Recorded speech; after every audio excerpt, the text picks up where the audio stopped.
October 3rd, 2019. I nearly killed a man. That man was my ex-husband, Luo Jun. It started with our child being hospitalized with a fever. After I finished cooking, I asked him to go to the hospital with me. He refused, saying he had plans to eat and play mahjong with friends. Whenever he played mahjong, he was guaranteed to come home in the middle of the night, smelling of perfume. There would be faded lipstick marks on his shirt, scratch marks from fingernails on his back. Every time I questioned him, the answer was always the same. "You're so annoying. It's just playing along, that's all. Can you not be so serious? Look at yourself in the mirror. You're as fat as a pig. Doesn't it turn your stomach?" Double quotes, ... That day, old grievances and new hatreds collided. From our home to the community parking lot, I screamed all the way. "Luo Jun, you're not human, damn it. You believe I'll run you over?" In that moment, what I truly wanted was to run him over and go to jail for it. My hands tightened on the steering wheel again and again. My teeth bit through my lip until it bled, my mouth filling with the taste of blood. In the end, I stepped on the gas, not towards Luo Jun, but heading to the hospital instead. This is reality. The reality of clenching your teeth and swallowing the blood. Luo Jun and I were high school classmates. Don't let my current size fool you. Back then, I was a slender and graceful young woman, with quite a few admirers. Luo Jun was tall, handsome, did well academically, and was pleasing to the eye. We started dating in high school and got married after graduating from university. Other couples from our school days had long gone their separate ways. We were the only ones who made it. At every class reunion, we were the object of everyone's envy. He was very good to me. Very doting. He would get up earlier than me in the morning to make breakfast. At night, he would wait until I was in bed before checking the house and going to sleep. He would pick me up and drop me off at work. If I had a meeting, he would wait for me downstairs in the company lobby. I loved milk tea, so he would bring me a cup every day. Back in our school days, there was a famous ad line. "You're my Eula May," a brand of milk tea. His nickname for me in his phone was Eula May. I often asked him, "Drinking so much milk tea, aren't you afraid I'll get fat?" He would reply with a smile, "Getting fat is good. I want to raise you into a little piggy, so no other men will look at you, and you'll be my little piggy alone." How sweet it was back then. Friends and colleagues around us often said we were flaunting our love. I thanked fate countless times, thinking how incredibly lucky I was to have met a man who loved me deeply, and whom I loved deeply in return. But I was wrong. The one I should have thanked most wasn't fate, but my parents for the face and figure they gave me. Because the ancient saying, "When beauty fades, love grows weak," would soon apply to me. A year after we got married, I became pregnant. My body, which had never gained weight no matter what I ate, started ballooning like a blown-up ball. That wasn't even the worst part. The worst part was the melasma appearing on my face. Once a woman gets melasma, she looks several years older. Before pregnancy, when Luo Jun and I stood together, we were a perfectly matched couple. After pregnancy, he was a promising young man, and I was a faded, worn-out wife. "Honey, will you ever get sick of me?" "How could I? You're carrying my son. Besides, being a bit plumper makes you more comfortable to hold." Men are good at lying. Even as he spoke sweet words to me, he was finding other women outside. I found out when the fetus was already 6 months old. I confronted him, my belly huge. He said it only happened once, that he paid for it. It was just physical, not emotional. He begged me to forgive him, promising repeatedly there wouldn't be a next time. I told my mom about it. My mom said, during pregnancy, many men struggle to stay faithful. Luo Jun might love me, but he was also just an ordinary man. My mom said, things would get better once the baby was born. The child is the bond of the family. Endure it for a while. What if getting upset caused a miscarriage? My mom said, your father and I are both in another city. We can't help you right now. You need to take good care of yourself. When the fetus was 8 months old, both my legs were swollen like radishes. Luo Jun became increasingly busy. He said a promotion was imminent. He needed to push for performance, work overtime, travel on business. I was often home alone. I told myself, he's busy. Things will get better once the baby is born. But then, The day my labor started, I had sharp pains in my lower abdomen and saw blood. I called him countless times, but no one answered.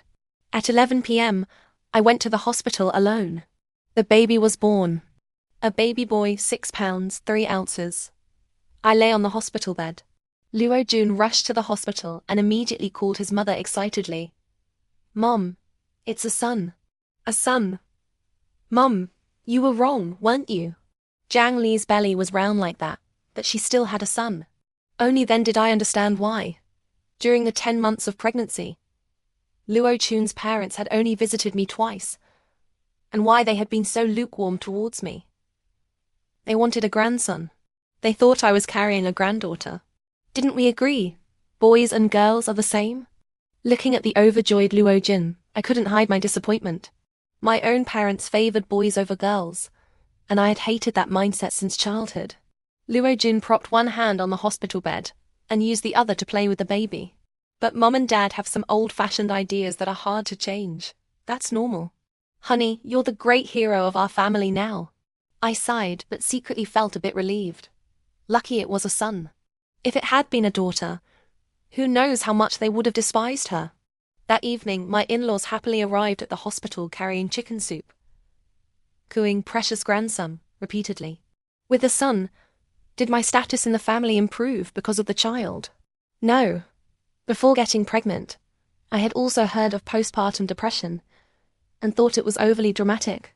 But when it all happened to me, I realized it was a weight too heavy for life to bear. The baby needed feeding every 2 hours, could dirty his diaper at any time, and could cry at any moment. You never knew when he needed changing or why he was crying. You had to be on call 24/7. After giving birth, my lower back, which had never given me trouble before, now hurt so much that every time I bent over to change his diaper, I couldn't straighten up. I had to lean on the bed for a long time. My nipples were cracked. Every time the baby nursed, I shuddered in pain. I discussed with Luo Jun, maybe we should switch to formula. It hurt too much. The answer I got was, "How can we do that? Formula milk can't compare to the nutrition of breast milk. What kind of mother endures pain to give her son formula milk?" I was in real pain. Every time the baby woke up and wailed in the crib, I felt afraid. To make matters worse, my milk supply wasn't abundant. My mother-in-law made me drink greasy, oily pig's feet soup every day. Looking at my increasingly thick belly and legs like tree trunks, honestly, even I was disgusted with myself. "Mom, look how fat I've become. It'll be so hard to lose weight later. I can't drink this anymore." "How can you not? Right now, you're the source of food for my grandson. If you don't drink, do you want to starve him to death?" My mother-in-law said that milk supply increases the more you stimulate it. She bought me a manual breast pump and told me to pump again in the intervals between feedings. I remember that day so vividly. I gripped the pump, clenched my teeth, pumped frantically, watching bits of flesh mixed with blood mixed with milk flow into the bottle, tears streaming down my face uncontrollably. Eventually, there was barely any milk left. What came out was mostly blood. I hurled the bottle hard at my mother-in-law. "Here, take it. Remember this. Your grandson is drinking my blood to grow." My mother-in-law said I wasn't fit to be a mother. I stormed back into the bedroom, buried my head in the quilt, and wept bitterly. At that time, I didn't just hate my mother-in-law, Luo Jun, and myself. I also hated the child. Countless times I thought about ending it all, taking the baby with me. But every time I saw him sleeping peacefully in my arms, I felt he was the most precious treasure in my life. I survived. I survived through 1,000, 10,000 thoughts of suicide. When the child was a little over 5 months old, I returned to work. My previous job had already been taken over by a colleague, and my chance for promotion was gone. This is one of the greatest injustices women face in the workplace at this time. All the important tasks were no longer assigned to me. The management, being considerate, only gave me odd jobs. Every morning I took the bus to work carrying a full breast pump kit. I pumped 4 times a day in the company bathroom, each time meticulously careful not to contaminate the milk, then meticulously cleaned the pump. At quitting time, I took the bus home carrying the milk. Yes, by bus and alone. By then, our family already had a car, but Luo Jun never picked me up or dropped me off anymore. It had also been a long time since we shared a bed. The first time, he looked me up and down and said, "I'm tired, not in the mood." The second time, the disgust in his eyes was even more apparent. Other women get their figure back a month after giving birth. Look at you. Apart from not having a tail, what's the difference between you and a pig? Looking like this, aren't you afraid of disgusting me? He walked out of the room. My tears welled up, barely contained in my eyes. Was appearance really that important? The words he once said about loving me forever, were they all lies? I was an unwanted person.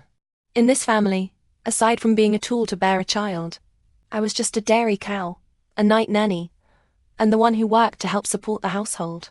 I called my mom. She said I was being too sensitive.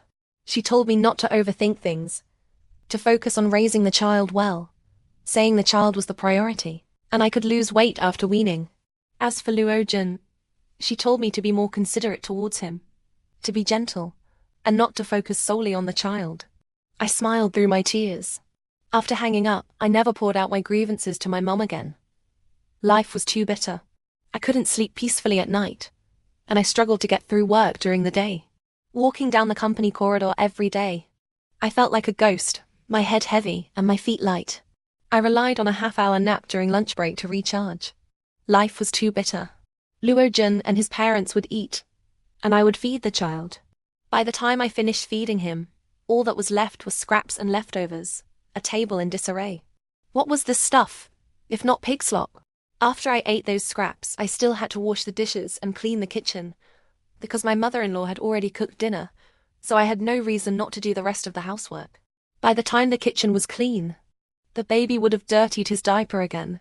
Every day and night I was busy as a top, never stopping. No one cared about me. I had to keep holding the baby with a pain patch on, keep working. Life was too bitter.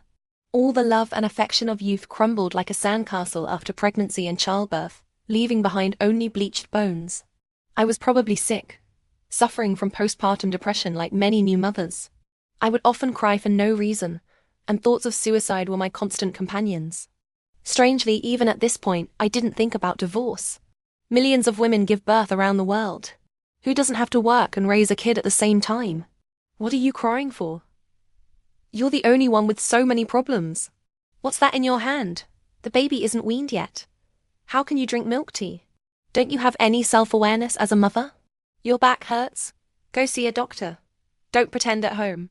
At the same time, Luo Jun stopped hiding the fact that he was seeing other people. Staying out all night was common, and he would even call other women right in front of me. I held the child, staring at him. But my mother-in-law said, "This is your blessing. A man who has ability will have women outside. As a woman, you need to learn to turn a blind eye." My mother-in-law said, "If you want a stable family, you have to tolerate a little infidelity. Look in the mirror. What do you look like now? If I were a man, I wouldn't be interested in you either. How can you compete with the little vixens outside?" I didn't have the energy to argue. From then on, I learned detachment. I learned to go through the motions like a walking corpse. I thought my life would continue like this forever. I never expected. Heaven's justice is always served. It was time for the class reunion. I hadn't planned on attending originally. Whenever I wasn't at work, the child was my responsibility. When did I ever have time to go out? But Luo Jun said, "Go out. Clear your head a bit." Thinking back now, it really shows how long I'd been mistreated. When the abuser shows the tiniest bit of kindness, you're pathetically grateful. I turned to ask Luo Jun. He was leaning against the bedroom doorframe, looking at me with a smile. He hadn't smiled at me like that in a long time. In that moment, I thought maybe we could start over. During dinner that night, Luo Jun was very attentive in front of our old classmates, putting food on my plate, peeling shrimp, serving me soup. Even though I was more than twice the size I used to be, I was still the object of envy for many. I knew Luo Jun was putting on an act. I cooperated as best I could. Later, when we went to sing KTV, old classmates gradually started to leave. Most of those who remained were men. The smoke in the room was too thick, stinging my eyes so badly I couldn't keep them open. I went out for some air, sitting for a long time on a sofa in the hallway. When I finally went back to the room, I heard Luo Jun's drunken voice filtering through the crack in the door. "Ha! Lucky with women? Old Ding, what are you talking about?" Look at Jiang Li now, that stupid fat cow. What's the difference between her and an old sow? Just looking at her makes me want to puke. TCH, who knows? She had one kid and her body deformed like that. If any of you are interested, take her. She's free. Before he could finish, there was a loud creak from inside the room, followed by the crash of shattering glass. My heart clenched. I pushed the door open hard. Luo Jun was slumped on the sofa. Ningji, who used to be our class sports secretary, looked like a leopard. One knee was on the sofa, his whole body leaning over Luo Jun, his right hand wielding a beer bottle. If several other guys weren't holding him back, that bottle would probably have already smashed onto Luo Jun's head. The coffee table had been kicked aside, liquor spilling all over the floor. Their backs were to me. No one knew I had entered. Brother Ji, calm down. Calm down. This is their family matter. Right. Let's talk this out. Brother Jun is drunk. You can't take what he says seriously. We've been brothers. Why get involved because of a woman? Whose brother's with him? Ningji roared, pointing the bottom of the bottle at Luo Jun, vicious. Luo Jun, be a decent human being, damn it. Jiang Li has been with you since high school. How many years? Was it easy for her to have your child? And now you're sick of her? She's my woman. What's it to you if I'm sick of her? Luo Jun's neck stiffened, his chin jutting out. I just can't stand seeing you bully her like this. Ningji growled through clenched teeth. Back then, when you asked us to back off, what promises did you make to all of us? Did you think we were all dead or something? At these words, the hands restraining Ningji visibly loosened their grip. Ningji surged forward another half step, grabbing Luo Jun by the collar. The beer bottle clattered to the floor as his fist came down hard. That punch felt like it landed right on my heart. I screamed Luo Jun's name and rushed over, grabbing Ningji's arm. Blood was already gushing from Luo Jun's nose. Ningji had one knee pressed against Luo Jun's stomach. He spun around suddenly, his eyes bloodshot, blazing with fury, truly like a wild beast. I stumbled back half a step in fright. Luo Jun looked at me and smiled, a smile full of mockery. But Ningji suddenly stood up, grabbed my wrist, and strode out of the private room, stepping over the spilled liquor. In that instant, I felt like I was young again. The passion ignited by alcohol cools as soon as the wind blows, then turned. Sorry, I was impulsive just now. I didn't consider your position. I shook my head. When his fist connected with Luo Jun, my heart did ache.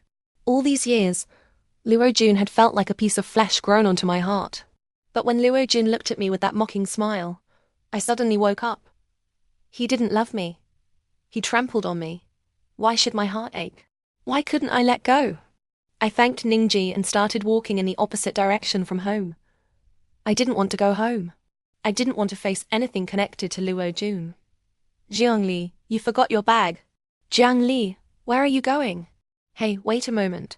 I'll go back in and get Luo Jun. Ningji called out behind me. I waved my hand, wanting to walk alone for a while. He caught up and fell into step half a pace behind me. This was a man's protective stance towards a woman. I turned to look at him. Don't worry. Looking like I do now, I'm not in any danger. Fat as a pig, what danger could I possibly be in? Ningji smiled. It's okay. I don't have anything to do anyway. I'll walk with you. I knew he meant well. And at that moment, I really did need someone to lean on, so I didn't refuse. The street lights stretched and shortened our shadows. On both sides of the street, shop after shop was closing for the night, leaving only nightclubs and barbecue stalls. How did we start talking? Maybe it was him asking, when did he start treating you like this? Why didn't you come to me? Maybe it was my sudden tears, the pent-up grievances of years, the pain I had no one to tell, suddenly burst forth in that moment. I rambled on and on, repeating myself, telling the same story countless times. His gaze was restrained. He kept telling me, it'll pass, it'll pass. Later, someone called him, a classmate from the KTV, asking when we were coming back, if we were coming back. He glanced at me and said we weren't. Then another classmate called, saying they couldn't wait any longer. Everyone was leaving. They'd leave the room for us. Finally, after I had talked myself out, I thanked him again. He asked if I was going home or to a hotel? I was stunned, looking at him in surprise. He smiled and said I was overthinking it. He just wasn't sure if I wanted to go back to Luo Chun's home. If I didn't want to go home, he'd book a hotel room for me. He also told me not to worry. He was a good guy. I laughed. We went back to the KTV, because his bag was still there. To my surprise, my bag and phone were there too. The attendant had kept them for us. Luo Jun had left long ago. When he left, he deliberately didn't take my things back. I laughed again, laughing until tears came. This was what they called family. That night, I got home at 2 a.m. No one had left a light on for me. The child was sleeping with my mother-in-law. I hesitated, didn't want to disturb them, just quietly washed up and went back to the bedroom. This was the first time I had slept alone since giving birth, except for the night after the baby was born when he was in the hospital for phototherapy. I had slept for less than an hour when I was jolted awake by the child, piercing cries. I hurried to get up, but before I could even leave the room, I heard a click as the bedroom door unlocked. My mother-in-law, her face dark, walked in carrying the child, gallivanting around until the middle of the night. "Do you even remember you're a mother?" Her voice wasn't quiet at all. She thrust the child into my arms. "Your son has been crying for over half an hour, waiting for you to make his formula. But you just shut your door, lie in your bed pretending to be dead. Look how hungry my grandson is." I felt indignant too. First, I genuinely hadn't heard. There were 2 walls between the rooms. Second, if the child had been crying that long, why didn't she get up and make the formula? How hard was it? Why did it have to be me? When a baby gets hungry in the middle of the night, they usually just fuss and whimper a bit, then go back to sleep after eating. I grumbled internally, but just held the baby with one hand while preparing the formula with the other, explaining softly, "Mom, I really didn't hear him crying just now." My mother-in-law sneered. "I didn't know where she got the energy in the middle of the night." "Of course you didn't hear. You sleep like a dead pig." Ever since the first time Luo Jin called me a pig, I had become extremely sensitive to the word pig. Every time I heard it, a wave of despair washed over me. Pig-headed. That is a pig. Sleeps like a dead pig. What's the point of talking to a pig? It's not like I can't get a woman, why would I sleep with a pig? I kept my head down, jaw clenched tightly. Waves of anger rose and fell within me. Finally, I couldn't hold back anymore.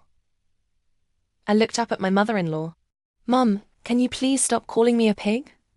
My tone was still restrained. "What else are you if not a pig?" Her voice was sharp. Her retort utterly matter-of-fact. "I am a human being." I slammed the bottle, which I had just tested for temperature, down onto the table with a bang. "Why am I so fat? It's to give your Luo family a grandson. What right do you have to treat me like this?" My father-in-law and mother-in-law shared a room. He must have woken up when the child cried. Hearing that I was about to argue with his wife, he hurried out to mediate. I stared at my mother-in-law with hatred. Whether she was scared by me or actually heeded my father-in-law's advice, she muttered, "Crazy," under her breath and went back to her room. I slumped onto the sofa, fed the baby, and coaxed him back to sleep. Throughout it all, Luo Jin never came out. Of course he didn't. Shortly after the baby was born, he found the night crying too noisy and started sleeping with noise-cancelling earplugs. He slept in the study. The night before at the KTV, Luo Jun was loudly declaring, "If any of you are interested, take her. She's free." The next morning, as I was washing up in the bathroom, he leaned against the doorframe, looking at me critically, and said sarcastically, "So you actually came home last night? I thought you two would stay out all night, fooling around until morning." Through the mirror, I shot him a venomous glare. He snorted coldly. "I'm telling you, Jolie, if you dare do anything to betray me, I'll break your legs," and stared back at him coldly in the mirror, as if looking at an enemy. Shouldn't I return those words to you exactly as they are? "If you dare do anything to betray me, I'll break your legs." Any man would be particularly sensitive about that place. His expression visibly changed, then settled back into his usual mocking look. "Oh, with a backer now, you're really different. You think just because Ningji helped you once, he can help you forever? Why don't you look in the mirror? You think you're still the beauty you once were?" My heart was full of resentment. The face in the mirror was twisted with hatred, and truly ugly. I heard his derisive snort. Dead pig. Flopped on the bed. Just a lump of dead flesh. I had only just exploded over the pig word the night before. And hearing it again now, my anger didn't diminish, it only burned hotter. I don't know where I found the courage, the drive. In that moment, I grabbed my cup, rushed at Luo Jun, and smashed it hard against his back. Then I started flailing at him with my fat hands and feet. Men have a natural physical advantage. My blazing anger, when it landed on him, was just a feeble fistfight. Luo Jun swung back and I tumbled to the floor. My mother-in-law rushed over and kicked me in the stomach. As she went for a second kick, ignoring the pain, I lunged forward, grabbed her leg and yanked. My mother-in-law fell to the ground too. Luo Jun hurried to help his mother up, yelling at me. Jiang Li, have you lost your mind? No. I yelled back even louder, gritting my teeth. I was a perfectly good person, and you people turned me into a pig. I'm telling you, if I ever decide I can't take it anymore, I'll take your whole family down with me. Maybe it was the word take down that was too frightening. Maybe they had never seen me this angry before. For a moment, the house fell silent. No one dared to retort. That day, I finally understood what it meant. Either explode in silence or perish in silence. That day, I finally understood. When a person has no fear left, they are truly afraid of nothing. Ningji added me on WeChat through the class group. Yes, before this, we hadn't been in contact. How are you? After you went back last night, Luo Jun didn't give you a hard time, did he? I'm not the type to tell everyone everything. The previous night was an anomaly. An eruption after being suppressed for too long, on the verge of collapse. I'm okay. No one gave me a hard time after I got home. Thanks. The chat box showed. The other person is typing for a while. After a few minutes, the message that popped up was just 3 words. That's good then. This time, several lines popped up. If you need anything, call me anytime. My number is 139x899. Whole class has your back. Don't be afraid. No matter what happens. Did you save the number? Give me a missed call. I called. No matter what happens. Did you save the number? Give me a missed call. Taven? If they need anything, call me anytime. My number is 139. No matter what happens. I thought he would hang up immediately, but he answered. It's me. I know. Hearing your voice, I feel reassured. I wasn't used to this kind of concern. After all, before last night, we weren't that close. So should I hang up now? I asked, seeking his opinion. Okay. There was a hint of a smile in his voice. I didn't know what he was smiling about. That day I thought a lot. Luo Jun, his neck stiff. Ningji, don't tell me you still have feelings for her after all this time. Ningji, his low roar. Back then, when you asked us to back off, what promises did you make to all of us? Back then, had Ningji liked me? Maybe other boys had liked me too. He used the words us. All of us. Back then, why hadn't I seen anything? Back then, the bloom of youth. A perfect moon and blooming flowers. People are wonderful creatures. You advance, I retreat. One side's loss is the other's gain. Ever since I stopped caring and started yelling and fighting at home, neither Luo Jun nor my mother-in-law dared call me a pig to my face anymore. My status in the family seemed to have increased just a tiny bit. Just a tiny bit. I was still busy as a top. Still wearing pain patches on my wrist. All the housework after work and all the childcare was still my responsibility. I still couldn't sleep well at night. Still ate their leftovers. Still lived every day under their disdainful and critical gaze. Just without that one word that drove me crazy. As for work, although I never got any important assignments anymore, it was relatively relaxed. Seeing Ningji again was a complete accident. That day at noon, I didn't go to the company cafeteria. I ordered takeout with my colleagues. What a coincidence! The delivery person was Ningji. He was wearing a yellow vest, carrying 4 plastic bags, and walked with such an imposing, dignified air. He saw me then. After greeting me, he looked around the office and casually asked, "Your office ordered takeout?" Yes, we ordered together. This is where the office ate their collective takeout orders. So this is where you work? He asked casually. Yeah. I put the takeout on the table, spread out some newspaper, and started taking out the containers. Didn't expect to run into you. When did you? He should have been one of the most successful in our class. Why was he delivering food now? I have absolutely nothing against delivery drivers. I was just curious about the discrepancy in information. He smiled. First, he had a look that said, "It's a long story. Building an empire is hard, but maintaining it is even harder." Then his expression became perfectly frank. "Now I deliver food every day. I'm free. No company to support. One person full, the whole family's not hungry." I didn't think too deeply about his last sentence at all. Ningji left quickly. Only then did my colleagues swarm into the office. Who was that guy? His vibe was so manly. When he walked in, I thought he was some kind of CEO. Yeah, he totally intimidated us into staying out. After that, Ningji and I saw each other more and more often. Whenever he delivered something to our office building, he would incidentally bring me a drink. I hadn't had milk tea in a long time. I learned that many new types had come out in the past couple of years. He said it was his treat, but I insisted on sending him a red packet to pay him back. Later, when things weren't busy in the afternoon, before delivering to our building, he would send me a menu and ask what I wanted to drink. I would order, then send him a red packet. He was familiar with many shops. Occasionally, he would bring me a dessert, creme brulee, or black forest cake, or mango pancake, saying the shop gave it for free. Me. If I keep eating like this, I really will become a pig. Him. Both are equally adorable. Probably because sweets release dopamine. Talking to Ningji always lifted my spirits. His presence was like a clear spring, or a ray of light piercing through dark clouds.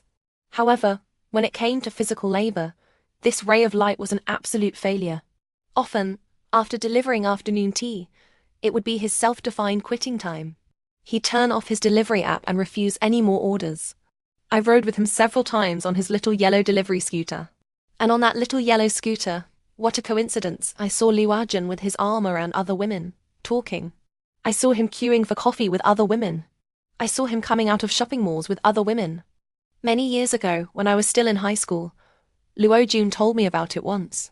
The other woman was a widow. His mother had gone to her door to curse her out. Later, during university, my mother-in-law once called Liu Ajun home to help her catch him in the act. It was a new hire at his work unit. Even later, after my father-in-law retired, he fell in love with square dancing. Rumor had it he picked up 2 dance partners. She wailed that my father-in-law had wronged her, had picked up another woman outside, and that this one had actually gotten uppity, coming right up to her to show off. My father-in-law frowned, his face a mask of impatience, sitting silently on the single sofa. Liu Ajun was holding my mother-in-law back, listing his father's faults. I glanced at them a couple of times. Didn't want to get involved. I went straight to the bathroom to wash my hands, then turned and went to the bedroom to see the baby. Their voices drifted in constantly. "Dad, how could you do this? Count for yourself, over all these years. How many has this been? It's only because Mum has such a good temper that she's put up with you all this time.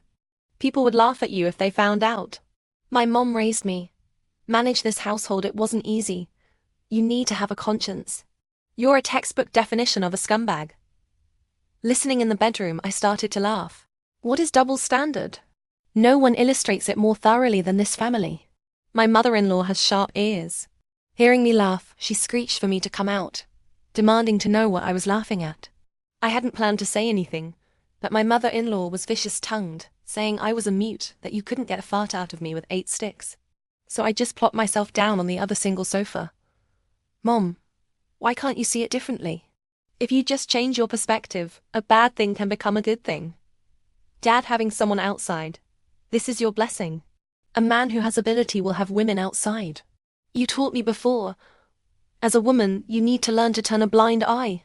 If you want a stable family, you have to tolerate a little infidelity." My mother-in-law's face looked like she was constipated. These were her exact words after all. Besides, look in the mirror. What do you look like now? Old and faded, and you don't even bother to dress up. If I were a man, I wouldn't be interested in you either. The way I see it, Dad coming home to sleep here every day is already him doing you a favor, being responsible for this family. My father-in-law looked at me, astonished. He might as well have had the word sensible engraved on his forehead. I sneered inwardly. I shifted my gaze. You, these past 2 years, the women you've slept with outside. I'm afraid 2 palms couldn't count them all, right? Aren't you afraid of catching something? Those calls he never bothered to hide from me had more than one pet name. My mother-in-law had always protected her son. Hearing this, she was even angrier than when I'd mocked her. She shrieked, "Jiang Li, I called you out here to say things like this? How can you be a daughter-in-law? Which daughter-in-law supports her father-in-law messing around outside? Then how can you be a mother-in-law?" I shot back without flinching. Which mother-in-law supports her son messing around outside? Wouldn't you be afraid of people laughing if they found out? Acting without dignity befitting your age. And also, this kind of behavior anyone outside who heard about it would say it's karma. This incident with my father-in-law stirred up trouble at home for a long time. I watched the spectacle for a long time. There was no resolution. My mother-in-law didn't have the courage to get a divorce. She just made snide remarks every day, cursing at the mulberry tree while pointing at the locust tree. My father-in-law, meanwhile, continued to hold his liaojia and dance every day. As for me, why didn't I get a divorce? I asked myself this question repeatedly. Maybe it was a lack of confidence in myself, not knowing if I could survive on my own. If I divorced, I might not be able to get custody. My family's financial situation wasn't as good as the Luo family's. A judge might award custody to Luo Jun. Maybe it was fear of being laughed at. For so many years, Luo Jun and I had been seen as a model of true love by many. Anyone who has raised a child knows that from around 1 year old, because their immune system isn't fully developed yet, they get sick easily. My child was no exception. After he turned 1, trips to the hospital were normal. We often ended up rushing to the hospital in the middle of the night. At first, Luo Jun would still worry about the child. When I called him to get up, he would cooperate and drive us to the hospital. Later, what I heard most often was, "Can't you drive yourself? The car is right downstairs. Don't bother me. I have to work tomorrow." So annoying, catching a cold every few days. Whose kid is like this? Have you even been taking care of him properly? If you can't do it right, I'll find someone else. Jiang Li, I'm warning you. Don't think you can use the child to keep me tied to you. If anything happens to the child, I'll be the first one to make you pay. Beep tilde beep. The subscriber you dialed is busy. But I did know that the reason he hadn't divorced me was probably just wanting me to raise the child a bit older. Once I overheard him on the phone. He said wait another 2 years. There's no feeling left between him and Jiang Li. Right now, she's just a free nanny, and she even buys the milk powder and clothes. He said the little one is at the hardest age to handle right now. If she became his stepmother now, she'd be tired enough to cry. So, among the flowers, he had already made his choice. When Luo Jun was in a good mood, he'd come home, rush to the child, kiss him, hug him, lift him high, and occasionally buy a toy. When he was in a bad mood, no matter how much the child cried, he acted as if he couldn't hear. The child, however, liked his father. Whenever he saw Luo Jun, he would stretch out his little chubby hand and babble, "Dada, hold." It was precisely this fondness the child had for Luo Jun that made me, after every wave of despair, want to struggle on one more time. He might treat me badly, but at least he was the child's biological father. He was still good to the child. For the child's sake, maybe I could endure it. In September 2019, the child had a recurrent high fever. After 5 days, another 39.1 degrees Celsius, 102.4 degrees Fahrenheit. Afraid the fever might cause lasting damage, I took him to the hospital that very night. Luo Jun was sleeping on God knows whose belly. I called him countless times. I was frantic with worry. Holding the child, I paid the fees, handled the hospitalization procedures, got him examined one thing after another. Especially when they drew blood from his femoral artery, the child wailed heartbreakingly. I held his leg down and cried right along with him. By early morning, the child was fast asleep. The test results came back, Ebb virus infection. Luo Qin's call finally came. Jiang Li, I don't come home for one night, and you just can't leave me alone, can you? The child has a high fever. He's hospitalized. What did you do this time? I'm warning you. I didn't let him finish his tirade. I hung up. Between Luo Jun and me, there wasn't just no love. There wasn't even basic trust. Jiang Li, you didn't come to work today. No. My eyes were closed, my elbow propped on the metal frame at the foot of the hospital bed, rubbing my temples, tiredly responding. How did you know? Someone in your office ordered milk tea. I brought you one along, but I didn't see you. Ningji paused. Yes. I had eaten. My mother-in-law had come at noon to bring food, though there was none for me, only for the child. But I had eaten the hospital cafeteria food. The child is sick. I'm at the hospital. Ningji asked which hospital. He arrived quickly. He was still wearing his delivery yellow vest. He handed me a cup of milk tea and a box of chocolates. You rest for a while. As he spoke, he walked over to the hospital bed, glanced at the 4 drip the child was on, and then looked at the patient information sheet inserted in the wall at the head of the bed. Don't worry. If anything happens, I'll call the doctor. I felt bad troubling him. I declined, saying I could manage, and that it would be bad if I delayed his work. What delay? It's only half a day. Haven't you heard the saying, a starved camel is still bigger than a horse? He looked at me. Look at you, you're exhausted. How are you going to make it through the night? Do you really think you're made of iron? My nose stung. A wave of astringency hit my eyes. All right. Stop being touched. I was truly unbearably sleepy. Put my head down and fell asleep instantly. Half consciously, I heard a nurse come to take his temperature. Change the IV. I heard Ningji talking softly to the child. Someone draped a piece of clothing over me. Your mom stayed up with you all night. She just fell asleep. Let's be quiet. I know your name is Bai Bai. You can call me Uncle Ning. Your dad is at work. He'll come see you after work. Be good. Your mom says you're very brave, a real little man. When little men grow up, they have to protect their mom. I couldn't help but curl the corners of my mouth slightly, then peacefully drifted into a deep, dreamless sleep. Luo Jun didn't come to see the child until after work. The first words out of his mouth when he stepped into the ward were a yell at me. How do you take care of the child? How is he hospitalized again? How do I take care of him? I instantly flared up.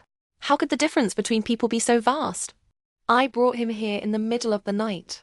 What were you doing? How many times did I call you? Did you answer? The child had recurrent fevers and you weren't home. You were out running after other women. A person like you, how dare you let him call you dad? My mother-in-law was also in the ward. For once, she didn't take her son's side. June, this time you were wrong. I called you yesterday too. Why didn't you answer? If anything happened to my grandson, you'd be responsible too. Luo Jun looked irritated. Even the way he looked at the child showed impatience. It's not like anything happened, right? He walked over to the bed, roughly touched the child's forehead and drawled, With Jiang Li here, what's there to be afraid of? She's capable now. He was talking about me driving. I didn't know how to drive originally. Last winter, he couldn't drag himself out of bed in the middle of the night, finding me annoying. I held the child, stood at the community gate waiting for a cab. It was too cold. The cab was taking forever. I just grabbed the car keys and drove myself. It's just brakes and gas, right? Few people on the road late at night. Drive slowly. No big problem. Later, I found the car manual and traffic rules to study, forcing myself to learn to drive. I just don't have a license. Truly, women are weak, but mothers become strong. The food my mother-in-law brought to the hospital was a bit more this time. Not just for her grandson, but for her son too. I saw the family members of the patient in the neighboring bed, looking at me with a very strange expression, full of pity. Later, when my mother-in-law and Luo Jun weren't there, the woman from the other family asked me, Are you a stay-at-home wife? No, I have a job. I've taken a few days off. This family is really something. Every day they come in and order you around. Even an outsider like me can't stand watching it. Why do you put up with this kind of mistreatment? The child is sick, and you, a woman, rush him to the hospital in the middle of the night by yourself. The father is out fooling around, not answering his phone, forcing his wife to drive without a license. And the mother-in-law is a real piece of work too. Brings food to the hospital but doesn't even bring a bite for her daughter-in-law. What are you getting out of this family? It wasn't that I hadn't thought about divorce. I just couldn't bear it. And I wasn't confident he'd be okay. Oh, women! That delivery guy seems pretty good to me. He's good-looking and considerate. She was looking at the milk tea she was drinking. At the very least, he'll become a delivery company manager.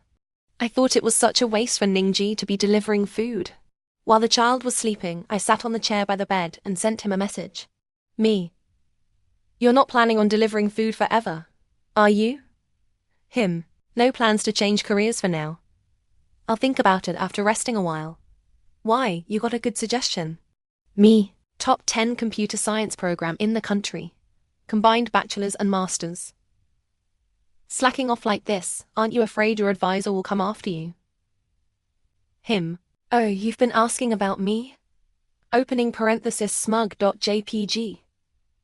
Me. Didn't need to ask.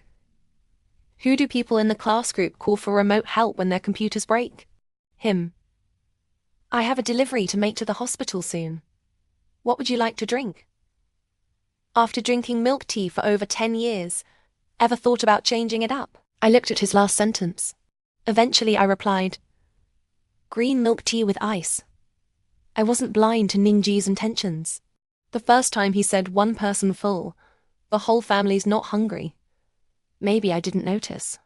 That he said it so often, even the most obtuse person would get the hint. He replied with a smiley face emoji. I'll bring it to you soon. When I saw him later, there wasn't a trace of anything unusual. He joked around normally, as if he had never probed, never seen my rejection. I don't know why he still likes me. Can the love of youth really stretch all the way to middle age? Luo Jin and I had our final split the day before the child was discharged from the hospital. It was the weekend. I went home to shower and cook for the child. As I was leaving, I grabbed his car keys and told him to come with me. The child was waiting for him. He refused. He said he had plans to eat and play mahjong with friends. Right in front of me. He said into the phone, baby, dress up pretty, shower and smell nice. I'll be over soon. Then kissed his phone and told me to give his keys back. This is the incident I wrote about at the beginning of the article. Old grievances and new hatred surged up together. From home to the parking lot, I screamed all the way. That day, I truly wanted to run him over. Thinking back now, I'm so glad I didn't act impulsively. Otherwise, my life would truly be ruined. For me, this incident was an eruption after holding back for too long. For Luo Jun's family, it was me committing an unforgivable sin. I guess Luo Jun told the other woman about it. How could she miss such an opportunity? After a night of pillow talk the next morning, as I was handling the child's discharge paperwork, Luo Jun called to propose divorce. I stood outside the nurse's station, having just signed the discharge notice, one hand still holding the child. Without hesitation, I spoke into the phone. Fine. The house goes to me. Half the savings go to me. Custody of the child goes to me. Luo Jin was stunned for a moment. He asked if I'd been planning this for a long time. Had I wanted his house for ages? I laughed out loud. Your house? Luo Jin, have you forgotten? Your family only paid the down payment on the house.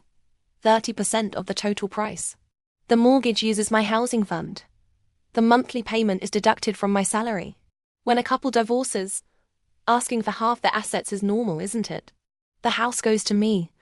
The car and collectibles go to you. We split the savings. Giving custody to the mother is standard procedure. Ask yourself honestly, since the child was born, how many times have you fed him? Changed his diaper? Washed his little socks and pants? Do you know what size clothes your son wears? What he likes to eat? You don't know anything, because you've never really had this family in your heart. The more I talked, the more agitated I got. The last 2 sentences I yelled directly into the phone. The child hugged me tightly. Luo Jun, however, was calm. He stated 2 demands and quickly hung up. First, the child's surname is Luo. He's a Luo family seed. No one can take him away. Second, I leave with nothing. Not a single cent. One hand braced on the marble countertop of the nurse's station. I shook with anger. How could someone be so shameless? Back then, he said he would love and protect me forever. Now, after years of marriage, he wants me to leave with nothing. Tears fell. Plink, plink, plink. Not for anything else. For my poor judgment. For the love I had once firmly believed in. Take him to court. Ningji's voice came from behind me. I didn't know how long he'd been standing there. Still firm. I'll help you. Ningji's network was more impressive than I'd imagined. After finishing the discharge procedures, he arranged for me to meet a lawyer friend of his, surnamed Zhang. I'd never been in a lawsuit before. I didn't know this field. But I had heard of the law firm his friend worked at. It was top tier locally. The firm even had 2 playrooms for children, with special personnel looking after them. I left the child in the kids' room and went with Ningji to Lawyer Zhang's office. I quietly asked Ningji, "This must be expensive, right?" He glared at me. "What money?" He owed me a huge favor a few years ago. This is the perfect time for him to pay it back. I didn't believe him. Ningji continued, "Don't worry about the money for now. Even if he charges, it'll be a friends and family price. The urgent matter now is securing custody. Everything else comes after. After it's done, you can treat him to a nice meal." He smiled. "If you don't mind, include me." He made me smile. Later, when talking with Lawyer Zhang, he specifically reminded me, although most mothers' first priority in a divorce is custody, as a friend, I have to remind you that a divorced woman without children is more likely to succeed in her career, and more likely to find a new partner than a divorced woman with children. "No," I said. I just couldn't bear the thought of the child being with Luo Jun. What could you expect from a father who went out fooling around with other women while his child was sick in the hospital? Lawyer Zhang glanced discreetly at Ningji. Ningji actually responded, "The child is this young. Better off with the mother. That father of his, although he's also my classmate, is truly unreliable. Zhang Li is the client. Her wishes are what matter." Lawyer Zhang nodded. Then, I recounted everything that had happened since my pregnancy. Ningji had been sitting on the chair next to me. After listening for a while, he stood up, took his coffee, and walked to the window. Lawyer Zhang and I both looked at him. His back was to us. "Don't mind me. I just need some air." I saw one of his hands resting on the window frame, his fingers gripping it tightly, his knuckles white. Lawyer Zhang and I talked for a full 2 hours. Lawyer Zhang said, "Just give him the evidence I had. He would handle the rest." Lawyer Zhang said, "Since Luo Jun had already proposed divorce, and I was agreeable, I shouldn't stay at the Luo house during this time. I should move out and rent a place. As for the child, temporarily leave him with the Luo family." I disagreed at first. Lawyer Zhang said, "You can't catch a wolf without sacrificing a child. For you and the child to be together long-term, a short separation is worth it." Ningji also said, "Listen to Lawyer Zhang. When it comes to civil lawsuits, he's never lost." That noon, Lawyer Zhang insisted on treating us to lunch. My mother-in-law called me frantically, shrieking, "Zhang Li, you fat sow. Where have you run off to now? Get your ass back here immediately. Have you kidnapped my precious grandson? I'm telling you, if you're not back within an hour, I'm calling the police. A person like you, no wonder Luo Jun doesn't want you." The phone wasn't on speaker, just the regular earpiece, but my mother-in-law's voice carried clearly to everyone's ears. Ningji took the phone from my hand. Right in the middle of my mother-in-law's yelling, he spoke. "Call the police for what? Zhang Li is the child's mother. Her relationship with Luo Jun is still legally valid. A mother taking her child out to play for a while, and you have to control her. You know what your son is like, don't you? You remember this. It's not that Luo Jun doesn't want Zhang Li. It's that he's not good enough for her." My mother-in-law was stunned for a few seconds, then shrieked again. "Who are you? Are you that fat sow Zhang Li's lover?" Ningji glanced at Lawyer Zhang, his voice dropping even lower. "I am Ms. Jiang's legal representative. The child will be brought back soon. Cherish this time with him. We'll see you in court." After he finished, he hung up directly. Lawyer Zhang clicked his tongue twice and smiled. "Unprofessional."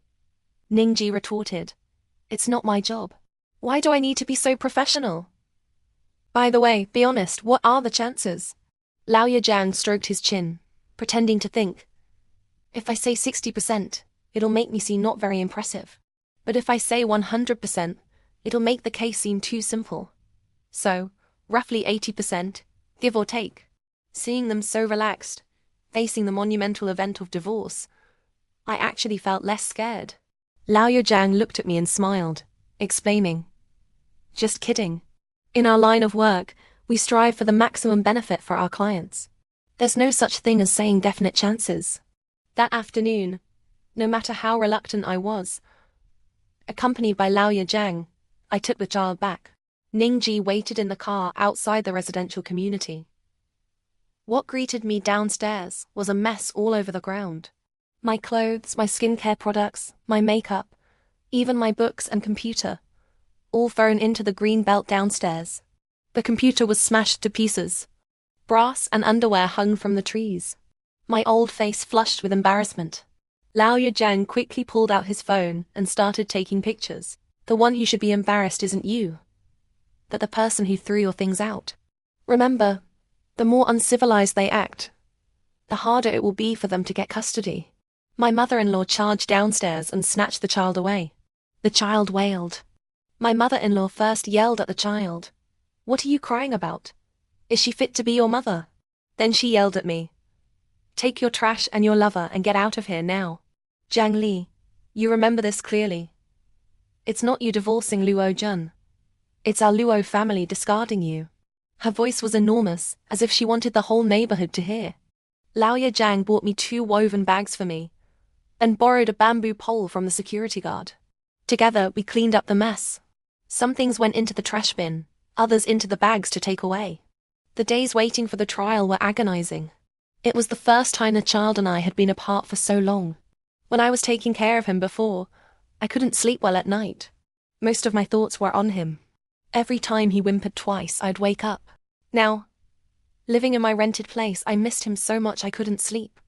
Was he eating well? Sleeping well? When he cried at night, did someone comfort him? Did his father bother with him at all? Did his grandmother yell at him impatiently? He was at an age with weak resistance. Had he coughed lately? Had he had a fever? Did he miss his mom? Lao Yajang suggested that Ningji shouldn't come see me during this period. Better safe than sorry, he said. Ningji had answered my mother-in-law's call. The other side might try to twist things around. Would delivery man Ningji listen? The answer was no.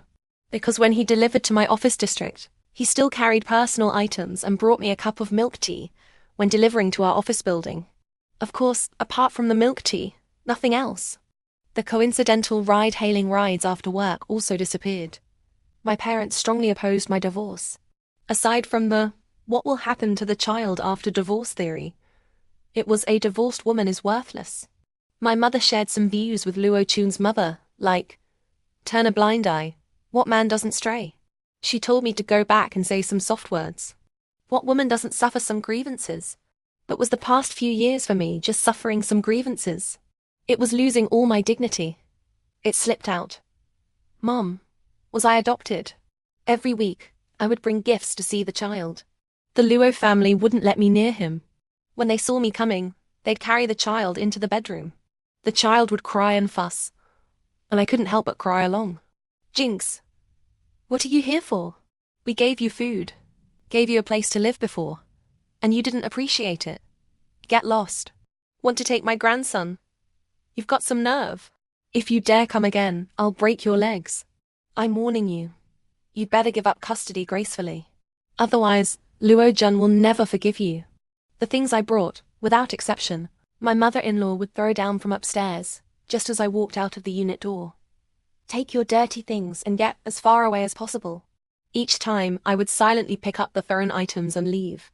These things could be used later, once the child was awarded to me. During this period, I saw the woman Luo Jun wanted to marry once. She had already moved in. When she opened the door that day, she was wearing a black lace camisole nightgown. Very young, very slim, with a hint of allure that didn't quite belong to her age. I was quite taken aback, not by her youth, beauty, or allure, But because in this house, besides Luo Jin, there was also his adult father. Dressing like that wasn't appropriate, was it? Answering the door to a stranger dressed like that was even less appropriate. So your sister Jang? Her eyes sparkled. Her voice was very soft.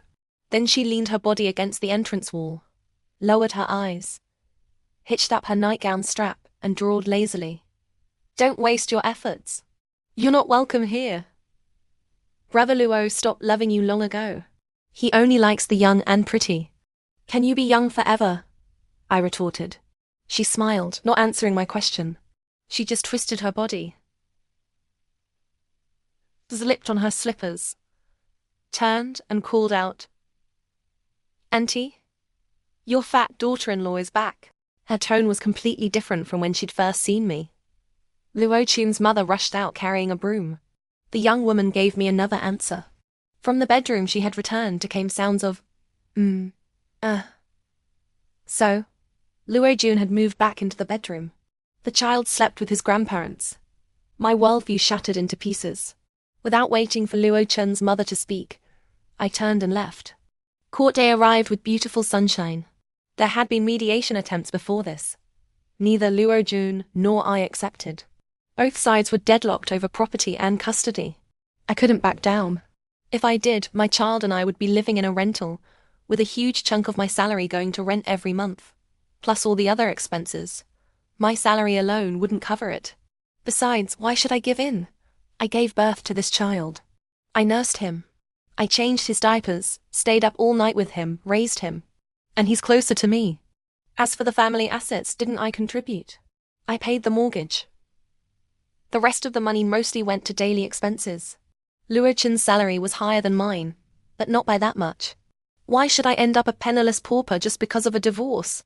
In court, Luo Chun's lawyer latched onto the fact that I was alone, with no one to help raise the child, arguing that custody should go to Luo Jun because it would be more suitable. He dug deep into my no help, limited resources. My parents were in another city helping my brother raise his kids. They hadn't even come back for something as major as my divorce, let alone to help me with childcare. If I got custody, would I leave the child home alone? At my workplace, because of childcare responsibilities, I wasn't given important tasks. This meant my path to promotion was blocked. My salary was limited. It would be hard for me to provide a better environment for the child.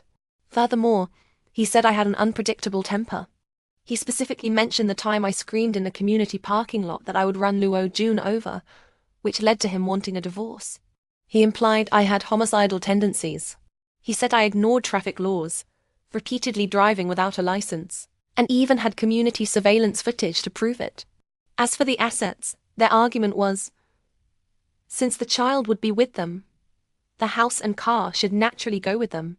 Otherwise, where would the child live? What if he got sick in the middle of the night? How would they get him to the hospital? The savings weren't much. The couple could split them 50-50. I was particularly worried at that moment. I anxiously looked at Laoya Jiang, because everything they said was true. Laoya Jiang gave me a look that said, hold your horses. When it was his turn, he started with a series of rhetorical questions. Why did my client, Jiang Li, drive without a license and repeatedly at night? Because the family she and Luo Jun built had only one car. Their child had a high fever of 39 degrees Celsius in the middle of the night, but her husband thought it was too much trouble and refused to take the child to the hospital. My client was all alone, holding the child, carrying bottles, waiting for a car at the community gate. It was freezing cold. The child's temperature was rising. No ride-hailing app would accept the order. No taxis passed by the entrance. She had no other choice. She had to risk driving herself. Didn't she know it was wrong? Didn't she know she was risking her life? She knew, but in her heart the child was more important than herself. I have checked all the child's pediatric hospitalization records. Except for the first time, all the other family members' signatures are my client Jiang Li's. I have asked the doctors and nurses on the pediatric ward. They remember my client well because almost no one ever helped her. If she had to go pay a fee, she had to ask a nurse to watch the child for her. More interestingly, from prenatal checkups to childbirth, My client's husband only appeared twice, for the first and second prenatal visits. After that, my client did everything alone. Even the delivery itself. Starting from when my client felt abdominal pain and saw blood, she kept calling her husband, Luo Jun. No one answered. I have checked the call records of the mobile company. From 8 p.m. to 7 a.m. the next morning, a total of 52 calls. All the signatures at the hospital were done by my client alone. The obstetricians at the hospital remember her vividly. Her husband didn't come until the next day, after the child was born. May I ask, what kind of person abandons his wife who is in labor, abandons his child with a high fever, just to indulge himself? If such a person were granted custody, could he possibly take good care of the child? When I heard about being alone during childbirth, the memories flooded back. I slumped in my chair, tears streaming down my face. That was a part I had deliberately tried to forget, pretending that if I didn't remember, it didn't exist. Next, Lao Yajang presented evidence of Luo Jun's repeated infidelity after marriage, with the foot massage parlor girl, the KTV princess, 2 regular mistresses, and the one who recently moved directly into the house. There were records from entertainment venues, testimonies from neighbors, and even several intimate photos the mistress had posted on Weibo. He had uncovered everything. He even brought up Luo Chun's public humiliation of me at the KTV after the class reunion. A woman gave the best years of her life to her husband. She went through the gates of hell in the delivery room to bear his child. And because she gained weight, because her looks faded, this is the humiliation she gets in return. I ask you, after hearing this, what woman would still dare to get married? Then, property management and neighbors testified to my mother-in-law's poor character, littering from height, throwing things out, preventing me from seeing the child, and suspected child abuse. Because whenever the child cried loudly, it was invariably accompanied by my mother-in-law's voice yelling at him. Lao Yajang spoke at length about the profound impact of the family of origin on a child, repeatedly pleading for custody to be awarded to me. Regarding assets, he adopted their argument. Custody determines who gets the house and car. As for the savings, given that Luo Jun was the at-fault party, not only for cheating but also for causing me immense emotional distress, and was suspected of transferring assets, his current girlfriend frequently flaunted their relationship on social media, with pictures of either light luxury goods or Luo Chun's transfer records showing his affection. Lao Yajang requested that the court award me 2/3 of Luo Chun's savings. That day, I finally witnessed the prowess of a top-tier lawyer from a top-tier city law firm. After the trial, I was granted custody. Luo Jun left with almost nothing. I'm giving you 15 days to move out of the current house. Lao Yajang walked up to Luo Jun. If any of the furniture inside is damaged, my client will sue you again. Luo Chun's face was black. The look he gave me was as if he wanted to devour me. Jiang Li, I'm warning you. Mr. Luo, what's your language? I can sue you for threats and intimidation. Lao Yajang cut him off. Walking out of the courthouse, the child yelled, "Mama," and lunged at me from beside the court staff. I scooped him up and kissed his little cheeks again and again. Jiang Li, he's waiting for you outside. Lao Yajang caught up. I knew he meant Ningji. My heart stirred slightly. If it weren't for Ningji, I might still be trapped in that situation even now. Holding the child's hand, as soon as I walked out of the courthouse gate, I saw him. He was 180 centimeters tall, in a white shirt and casual pants, wearing shiny leather shoes. In his left hand was a cup of coffee. In his right, a paper bag from a cafe. He crouched down and first took out a pullback car from the bag, handing it to the child. Bye-bye, remember me? Yes, your Uncle Ning. The child called out crisply. Good boy. He ruffled the child's head, stood up, casually handed a coffee to Lao Yajang, and then offered the other cup to me. Ever thought about changing your taste? In the sunlight, his smile was warm and pure. I took the coffee. Okay. Later, Ningji and I got married. Only then did I find out he wasn't a delivery guy at all. That outfit was borrowed. His game company still existed, and business was booming. You liar. Was it fun tricking me like that? If I hadn't tricked you, would you have accepted the milk tea I brought? Could I have won you over? Didn't you say, building an empire is hard, but maintaining it is even harder? That wasn't a lie. Market competition has been fierce lately. I've been run off my feet. I really need a few more kisses from my wife to comfort me. Hey, you really don't want a child of our own? Will your parents agree to that? Don't we already have Bye-Bye? When I was pursuing you, I said I would treat him as my own. Did you think I was joking? Having a child is too hard. I don't want you to suffer. I'll figure things out with my parents. Unexpectedly, although Ningji's parents expressed regret, they respected our decision. Once, his mother held my hand, tears glistening in her eyes. It's so good. He's loved you his whole life. He finally married you. I was so afraid he'd be a bachelor forever. Later, I heard bits and pieces of news about Luo Jun. The woman who had moved in with him left the day our court case ended. She couldn't stand that he had no house or car now. Luo Jun was pretty depressed for a while. Later, he found someone else. They bought a house with a mortgage, got married and had a child. The woman didn't blow up like I did. Apart from her belly growing, she didn't change much.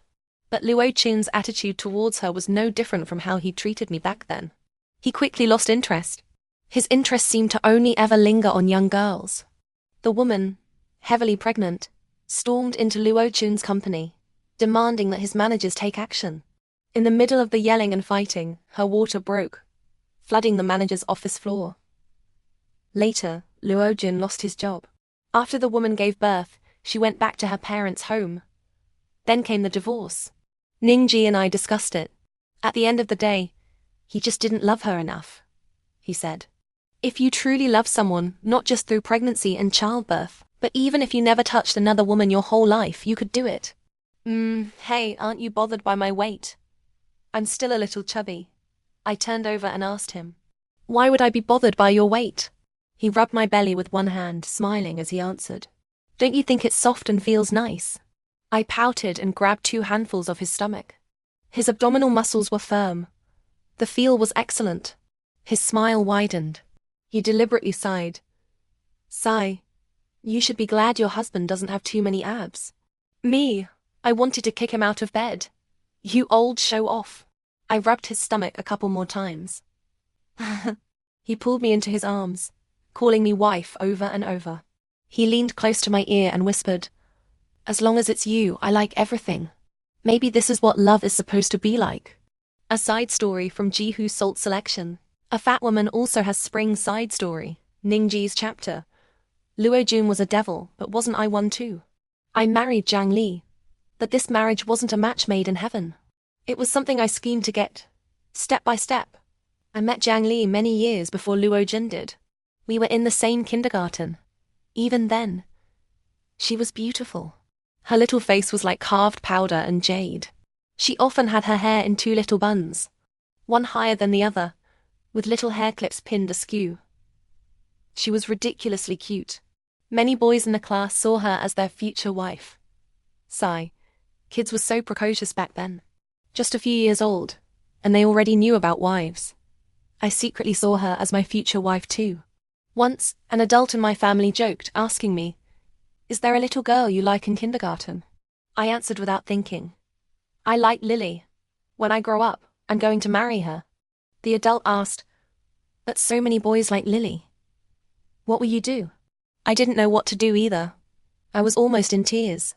The adult said, You have to study hard if you want to win the girl you like. I wasn't satisfied with that answer, because what stood between Zhang Li and me was never about studying. In kindergarten, the gap between us was height and strength. I developed late. I was one of the shorter kids in the class and skinny too. I was basically the target for other boys' bullying. Once, right after I answered the teacher's question and was about to sit down, the boy next to me kicked my little chair away. I landed on the floor with a thud and burst out crying. Zhang Li had a strong sense of justice. She put her hands on her hips and told the boy he was wrong. She also announced that from then on, I was her little brother, and no one was allowed to bully me. She was the little princess of our class. Once she declared she'd protect me, naturally, no one bullied me anymore. Not only that, when the other little boys gave her gifts, they didn't forget to give me one too. Zhang Li probably forgot all about this, because when we were in high school, we were in the same class again. She didn't remember me at all. I wasn't about to remind her that the short kid from kindergarten was me. By then, I was already a head taller than her. Tall and big, Good at running, jumping, basketball, fighting, no problem. I thought I had finally become someone who could protect her. I scoured every book I could get my hands on, trying to find a way to pursue her. I'd never chased a girl before. I didn't know how. But it was too late. Luo Jun was already by her side. They went to and from school together every day. Luo Jun was our class's academic monitor. Tall and thin, gentle and refined. Zhang Yi's grades were also good. She was elegant and pretty. The class beauty. Standing together, they truly looked like a perfect match. The teachers turned a blind eye to their early romance, granting some leniency to high-achieving students. We were young then. Who liked whom was impossible to hide. I liked Zhang Li. Except for Zhang Li herself. Everyone else in the class knew. Of course, I wasn't the only one who liked her. We were young, hormones raging. On the surface, the boys in the class were friendly. Privately, none of us were convinced by the others. Every time we played basketball, we desperately wanted to beat our rivals. Back then, Luo Qin's feelings for Zhang Li were genuine. A gentle and refined person like him couldn't possibly beat someone like me in a fight. Yet he still dared to go all out, unwilling to yield an inch when it came to his girlfriend. During a pay class in our second year of high school, I used a dunk as an excuse and dislocated one of his arms. He came right up to me fierce. "You want to fight? I'm game. You want to steal my girlfriend?" No way. I respected him for that. He had guts. That day, Zhang Li held Luo Jun, crying like pear blossoms in the rain. I knew I had lost. I couldn't bear to see her cry. In terms of grades, I was no worse than Luo Jun. In terms of looks, 6 of one, half a dozen of the other. In terms of family background, I was no worse than him either. What I lost was Zhang Li's heart. Later, I backed off. A few other boys backed off with me. Luo Jun promised us he would treat Zhang Li well for his whole life. I threw myself into studying like crazy. I probably bought at least half of the test prep books available on the market at the time. The one I remember most vividly was 5 years of college entrance exams, 3 years of real questions. After countless practice tests, my grades skyrocketed. I went from around 100th in my grade to the top 10. Later, when it was time to fill out college applications, every single school I chose was far away. Undergrad. Masters. In others' eyes, I was a top student. It wasn't that girls didn't pursue me. But in my heart, there was only one person. She was my curse. She was also my addiction. After graduating from university, everyone thought I would go to Beijing, Shanghai, or Guangzhou. Back then, mobile games were nowhere near as popular as they are now. It was a fledgling industry, a blue ocean. But I went back. I gave myself 100, 1,000 reasons. For example, a smaller city might make it easier to get government support. Isn't working hard and striving supposed to be for building our country and our hometowns? For example, being closer to home would make it easier to take care of my parents. I pushed her into the smallest, most secluded corner of my heart, pretending it had nothing to do with her. Then I set up my company right near her workplace. Sometimes I would park my car in the lot across from her office building and watch Luo Jun, carrying a cup of milk tea, picking her up after work. It was okay. I told myself, as long as he treated her well, I could rest easy. The day they got married, I got dead drunk. When I woke up, I planned to forget her and start over. I had a few relationships. None lasted longer than 3 months.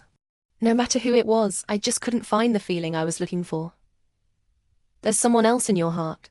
No matter how many girlfriends you find, you're just looking for her shadow. My last girlfriend said to me when we broke up. It was like a bolt from the blue. It seemed I was destined to be a monk for the rest of my life. 2 years later, I saw Luo Jun in a nightclub.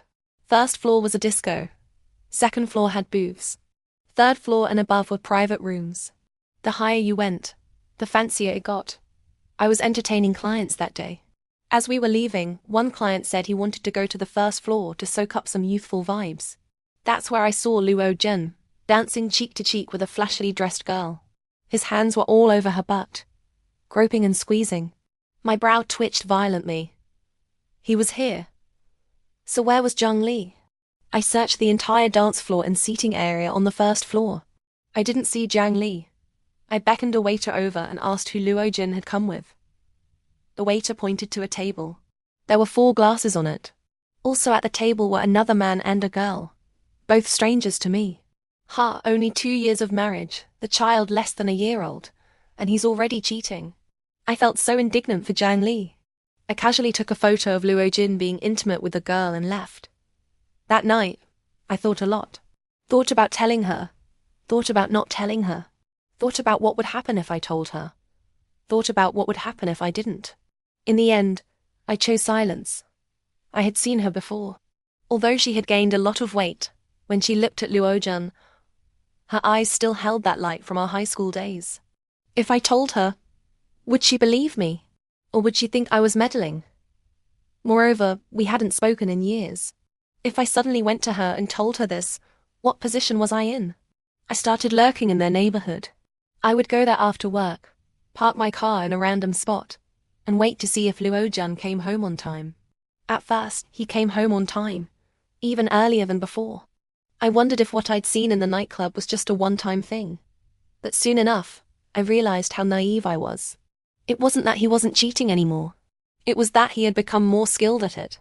He would come home on time to report in, and after Jiang Li and the child were asleep, he'd sneak out again. I saw the most wretched state of a woman I had ever seen. One night, around 1 or 2 a.m., I saw Jiang Li, holding her child, frantically stopping a taxi at the residential community gate. At that hour, there were few cars. She held the child in one arm, a diaper bag in the other. She stood on the curb, anxiously looking left and right. After waiting a long time with no luck, she went back upstairs. Soon after, the lights in her unit came on. I knew the child must have a fever. It was the middle of the night. The child was sick. But where was the father? He was probably lying in some other woman's bed at that moment. I wanted to go over, to tell her I would drive her and the child to the hospital. But after thinking it over, I didn't. I had no status. If I suddenly appeared in front of her at this hour, with this kind of situation, it would only add to her confusion. I started to investigate that bastard Luo Jin in depth. As long as he was in the city, I knew his every move. I knew which women he was with, when they met, what they did. I gathered evidence, piece by piece, storing it away. But I never used it, because Jiang Li hadn't reached her breaking point yet. Even though she had gained weight and had melasma, even though her husband cheated repeatedly, her mother-in-law was harsh, and her father-in-law was unreliable, she still endured. She endured for the sake of their child. I had to wait. Wait until she couldn't take it anymore, until she was ready to break free from this marriage. I was like a hunter, patient, waiting for the right moment. I finally got my chance at the class reunion. I knew Luo Jin would go. I also knew Jiang Li might not go. She was taking care of the child and had almost no social life. But I still went just in case. And indeed, she came. When I saw her, my heart ached fiercely. She had gained so much weight. She looked completely different from the girl in my memory. But when I looked into her eyes, I knew it was still her. It was still my Lily. During the meal, Luo Jin pretended to be very attentive to her. Peeling shrimp, serving soup. It made me sick. But I also noticed that when Jiang Li looked at him, the light in her eyes was gone. It was at that moment I knew my chance had come. In the KTV private room later, I heard Luo Jin's drunken words. "Ha, lucky with women. Old Ding, what are you talking about? Look at Jiang Li now, that stupid fat cow. What's the difference between her and an old sow? Just looking at her makes me want to puke. TCH, who knows? She had 1 kid and her body deformed like that. If any of you are interested, take her. She's free." I lost it. The rage that had been building for years, watching him mistreat her, watching her suffer. It all exploded. I picked up a beer bottle and charged at him. If those guys hadn't held me back, I would have smashed his head in. But when I saw Jiang Li standing in the doorway, the hurt and shock in her eyes, I suddenly came to my senses. I had scared her. So I grabbed her wrist and pulled her out of that filthy place. On the street, I saw her cry. She told me about all the grievances of these past years. All the pain and grievance. I listened, my heart aching as if it were being cut with a knife. I wanted to tell her, "Don't be sad anymore. I'm here now." I wanted to tell her, "Leave him. I will treat you well. I wanted to tell her, I've loved you since kindergarten. And I've never stopped loving you for all these years. But in the end, I just kept saying, it'll pass. It'll pass. I didn't dare to say too much. I was afraid of scaring her off. I started pursuing her. But I didn't dare to pursue her too obviously. I knew she was still married, still had a child, still had baggage. If I came on too strong, she would only retreat. So I chose the most low-key way possible. Delivering food. I borrowed a delivery uniform from a friend and became a delivery guy in her office district. Every day I delivered food to her building, and every day I brought her a cup of milk tea. I knew she loved milk tea. I wanted to use this most gentle way to slowly seep back into her life. I watched her go through the hardest time in her life. I watched her fight with her mother-in-law, watched her drive without a license, watched her nearly crash the car in despair. I wanted to go to her, to hold her, to tell her it's okay. But I held back, because I knew she had to go through this on her own. Only by going through it herself could she truly be strong. I could only watch from the shadows, silently guarding her. When her child was hospitalized, I finally had a legitimate reason to get close to her. I went to the hospital, saw how exhausted she was, and told her to rest, that I would watch the child. She was touched. I could see it in her eyes. That was when I knew I was slowly succeeding. When Lao Yajang asked her about her demands regarding property and custody, she didn't hesitate. The child and the house. I knew she had finally made up her mind. I was happy, but I also felt a bit sad. Happy because she was finally going to break free from that nightmare of a marriage. Sad because of all the pain she had endured over the years. But it didn't matter. From now on, I would be by her side. I would never let her suffer again. After the divorce, I finally revealed my true identity. I took her to my company, introduced her to my colleagues. They all called her sister-in-law. She was stunned, said I was a liar. But I could see the happiness in her eyes. Now, we're married. Every day when I come home from work and see her and bye-bye waiting for me, I feel like the luckiest man in the world. I know some people might say I schemed, that I was calculating. But so what? I used a lifetime to scheme for the person I love. What's wrong with that? As long as she's happy, as long as we're together, that's all that matters. Luo Jun was a devil, but wasn't I one too? I was a devil who loved her. I never showed that photo to anyone. I called our old class president and asked him to organize a class reunion. Are you trying to see Jiang Li again? He was indeed an old buddy from back in the day. She's already had a child, Aji. Why bother? I want to see her, I said. I'm afraid she's not doing well. Even if she's not doing well, what can you do about it? Aji, she's been married for a long time. It's her family matter. I know. I lit a cigarette and took a deep drag. Her parents don't care about her at all. Their hearts are all with her brother. Zhao Li has no backup. If Luo Jun bullies her... Come on, Luo Jun bullying her? His tone was full of disagreement. He dared to fight you one-on-one for her. I looked at the photo on my phone of Luo Jun with his arm around another woman. My heart is full of hostility. Are you helping or not? One word. I'll cover the costs. It's still in your name. Fine, I'll help, okay? President Ning. Sai, a big boss like you, why do you have to hang yourself on one tree? I hung up with a slap. The class reunion. I didn't sit at the same table as Zhang Li and Liu Jun. Just looking at that man made me sick. He clearly had women outside. Yet in front of Zhang Li, he was peeling shrimp, serving soup, being attentive, crazy showing off their love.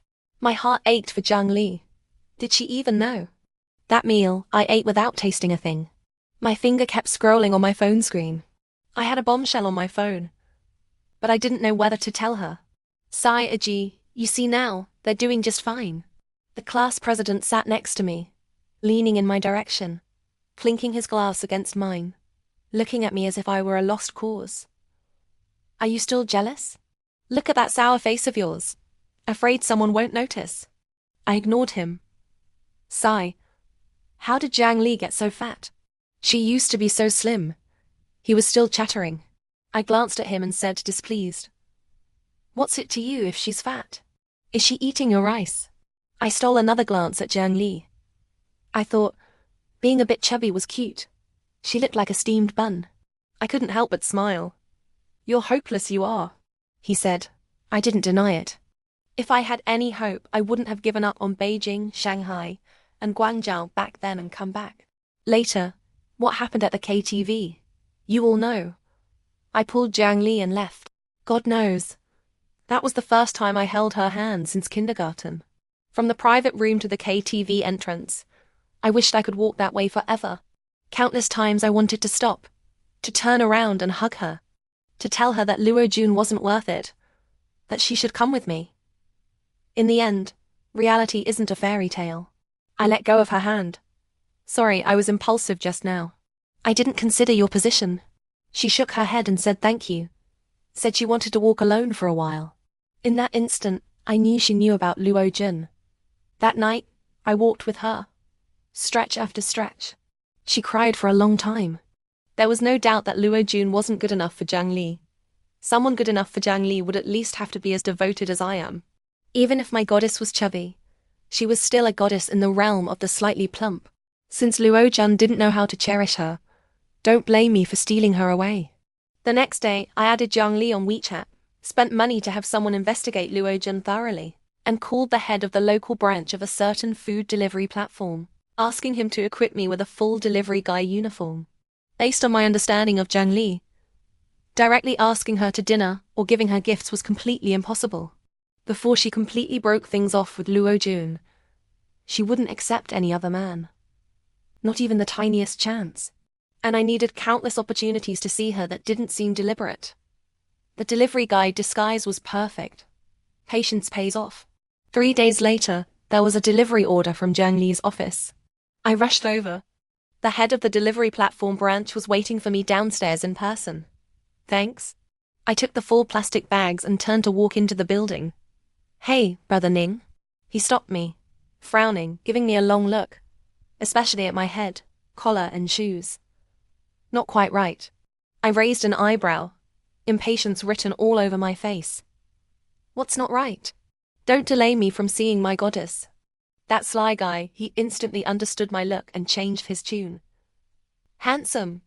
Too handsome. You're good enough to be a model. How could you possibly be slumming it at our company?" I was satisfied. Wasn't I just handsome? For this meeting, I had specifically consulted a stylist. Clothes and shoes were all pre-matched. Every morning, I got up half an hour early to perfect myself in the mirror, down to every hair. My company employees all said I was glowing. During that time, the thing that made me happiest was getting a call from the delivery company. A call meant someone in Jiang Li's office had ordered food. Whenever that happened, whether I was in a meeting or discussing business with a client, I would unhesitatingly drop everything, quickly put on my delivery vest, ride my little yellow scooter, first buy a cup of milk tea for Jiang Li, and then head to their company. Luo Jun was an expert at digging his own grave. Every time I heard reports of who he'd slept with, how he hadn't gone home, I wanted to beat him up. But then I'd think, well, if he wasn't such a scumbag, how could I pursue Jiang Li? Jiang Li's problem was that she wanted to give her child a complete home. She always felt that Luo Jun was the biological father, and no one could replace a biological father. And Luo Jun's problem was that with the women outside, it was all physical, not emotional. Whether regular or casual, it was just about that one thing. Clearly he didn't plan to divorce. That was going too far. He didn't love Jiang Li, but he wouldn't let her go either. I decided to give him a push. Old Chun had a clever and delicate girl under him. Pretty enough. Had some allure. She serviced Old Chun and also serviced Old Chun's friends. I asked Old Chun for her and told her to seduce Luo Jun. I wanted Luo Jun to divorce within a year. If she did it sooner, there'd be an extra bonus. The girl happily accepted the mission and quickly hooked him. The one Jiang Li saw with Luo Jun from my little yellow scooter was her. The one who later moved into Luo Chun's house was also her. The one who decisively broke up with him after the court case was also her. She completed her mission and got her reward. I thought she would go back to her hometown, or change jobs, find an ordinary guy to marry. Unexpectedly, she went back to Old Chun. She said, "Love isn't reliable. Money is reliable." She said, "I don't have Jiangji's luck to meet a man like you, Brother Ning. I'll just honestly make money." As for Luo Chun's assets, the house, the car, I didn't care about them at all. But since we were going to court, we needed to win beautifully. He had wronged Jiang Li. He deserved to be punished. Bai Bai liked me a lot. He called me Ning Barber, every day. Except for occasionally wanting to monopolize my wife at night. Wanting her to sleep with him, overall, he was pretty good. Father and son were harmonious. One day, Jiang Li was looking through old photos at home and found my kindergarten photo. Ah, you went to kindergarten here? I went here too. So we were alumni back then. I knew she had forgotten me. Flipping a couple more pages, she saw the group photo of our kindergarten class. Oh my God, we were in the same class.